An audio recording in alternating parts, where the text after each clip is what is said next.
At dahil walang imbitasyon ngayong araw na ito, nagpunta kami sa isang restaurant. Sobrang sarap ito. Natikman na namin ito dati, kaya inulit lang namin. Talagang ito yung paborito kong kainin. At yan, sobrang anghang din yan. Dito kami napadpad kasi malamig sa labas. So dito kami kumain at dito yung naisip namin kainin.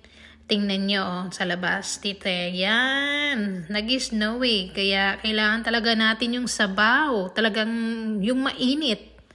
At masarap. Talagang masarap sila magluto dyan.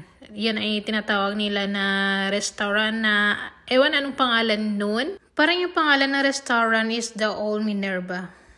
Yun na yata. At ito, tingnan nyo ang paligid, Kaya kailangan talaga natin kumain ng sabaw. Napakakapal at yung snow.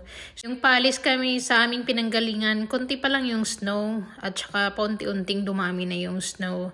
Kaya masarap talaga na magsabaw kasi palamig na. Ayan siya, Yan siya, tinatawag na The Old of Minerva. Konti pa lang yung snow, pero yung pauwi na namin ay ayan, mapakarami na.